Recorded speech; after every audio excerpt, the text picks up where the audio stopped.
Jadi kemarin ini rame tentang Sister Hong. Sister Hong adalah pria yang menyamar menjadi seorang wanita dan memanipulasi banyak pria. Memanipulasi nggak sih? Sebenarnya enggak ya, gitu ya. Sebenarnya harusnya sebagai manusia, apalagi tuh kayak aku lihat tuh 1.600 orang itu semuanya berpendidikan, rata-rata ya. Mereka seharusnya bisa melihat bahwa itu laki-laki atau perempuan. Satu itu. Kedua,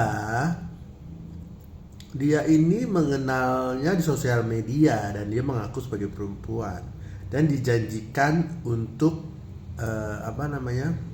berhubungan tanpa status dan tanpa bayar apapun. Jadi dia bisa melakukan apa saja di rumahnya, datang ke apartemennya, ke flatnya itu tanpa imbalan apapun, tanpa ikatan apapun.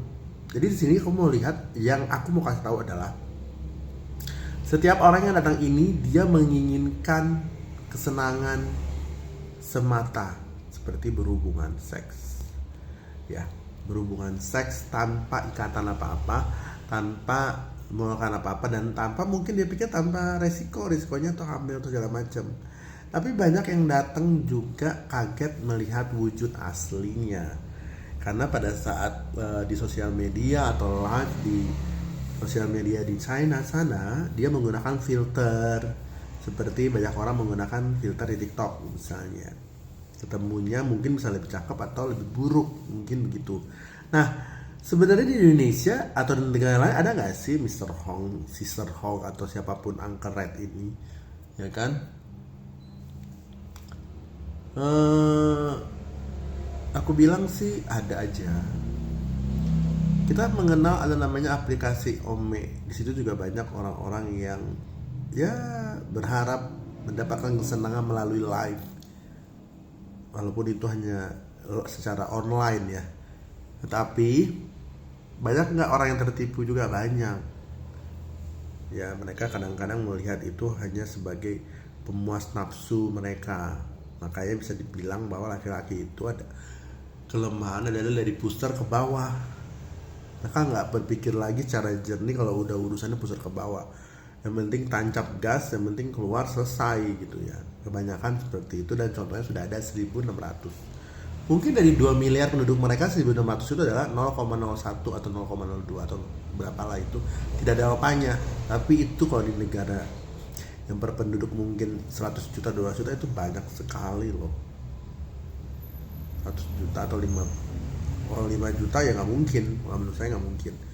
Dan sekarang orangnya udah ditahan, dan banyak banget ini menjadi meme orang atau diposting di sosial media orang lain segala macam.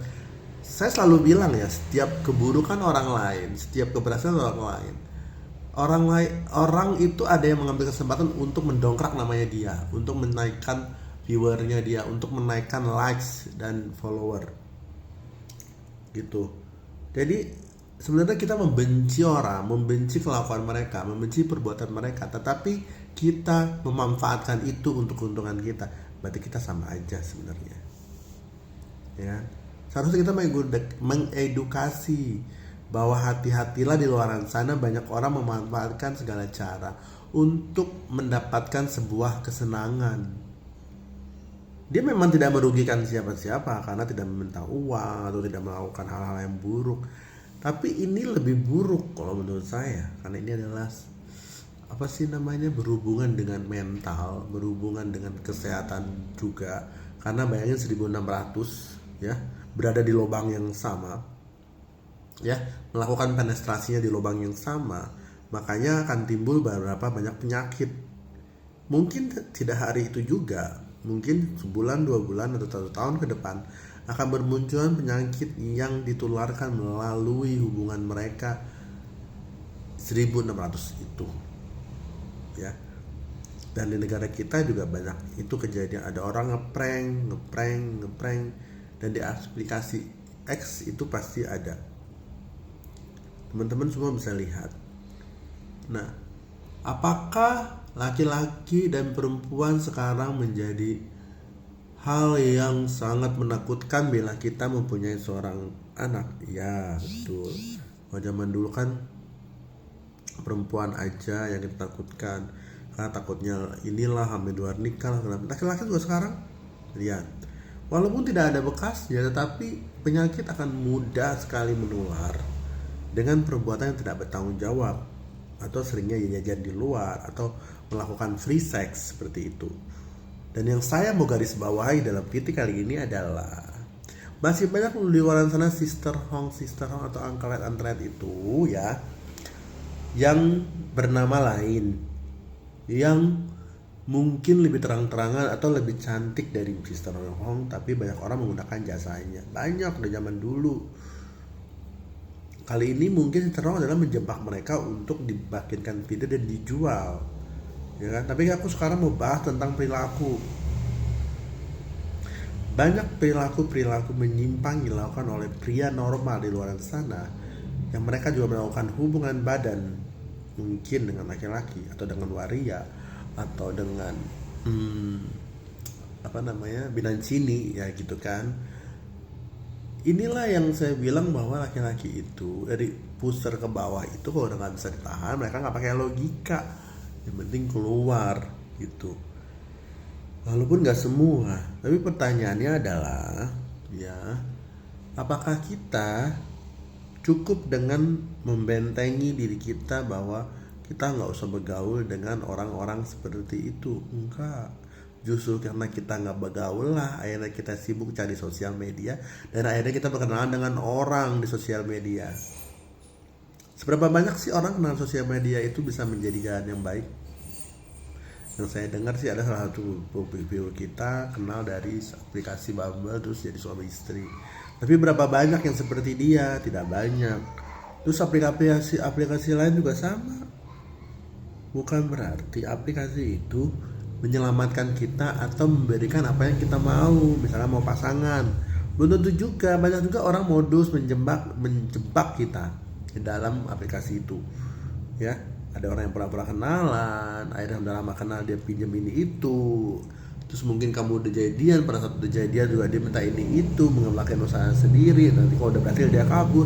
Itu loh, banyak banget gitu. Jadi sister hong ini tidak akan pernah ada selama kita sebagai orang yang menjadikan sosial media itu sebagai bisnis kita, atau sebagai award mengenai diri kita, atau sebagai kesenangan atau pembuktian diri. Ya lakukanlah dengan yang baik, lakukanlah dengan yang baik. Hindari hal-hal yang tidak perlu. Kumpullah sama beberapa teman, jangan sendirian ya, karena kalau kamu sendirian kamu nggak bisa cerita. Pada saat kamu nggak cerita, akhirnya kamu melampiaskan itu di dunia maya dan bertemu dengan orang-orang manipulatif di luar sana. Oke? Jadi berhati-hati, saran aku, tetap waspada, tetap secara logika, kecuali memang kamu maunya. Kalau kamu sudah maunya, itu sudah tidak bisa dilarang, itu kebebasan kamu. Tapi yang paling penting yang harus kamu tahu adalah pada saat kamu sudah jatuh sakit atau kamu terkena penyakit apapun itu, yang penting itu adalah penyakit seks menular atau penyakit dalam, kamu tidak akan bisa kembali normal lagi karena kamu sudah menjadi seorang yang pernah mengidap penyakit itu. Oke, jadi back to nature. Kita harus hati-hati berkenalan dengan siapapun, apapun profesinya pun jabatan. Bukan berarti kita curigation itu benar perlu, tapi harus beralasan. Bukan dia belum apa-apa, enggak aku nggak mau ketemu, enggak aku nggak mau ngomong sama dia, kayaknya dia aneh segala macam. Kamu ya belum ngobrol gitu ya, kayak gitu juga konsepnya. Jadi kamu harus benar-benar yakin bahwa apa yang kamu lakukan ya itu bisa dipertanggungjawabkan. Jangan karena ego, sakit hati, atau udah males sama teman kamu terus kamu cari teman lain, atau kamu melampiaskan hal-hal yang buruk seperti free sex, ya kan? Mungkin bagi sebagian orang sekarang free sex itu adalah suatu pencapaian atau suatu hal yang perlu dibanggakan karena sudah pernah gitu. Padahal nggak gitu juga. Jadi hati-hatilah, coba aware dan pelajari lagi orang-orang yang ada di sekeliling kamu ini bisa membawa kamu maju atau mundur. Kalau mereka bisa membawa kamu maju, lakukan. Kalau tidak, lebih baik tinggalkan. Oke?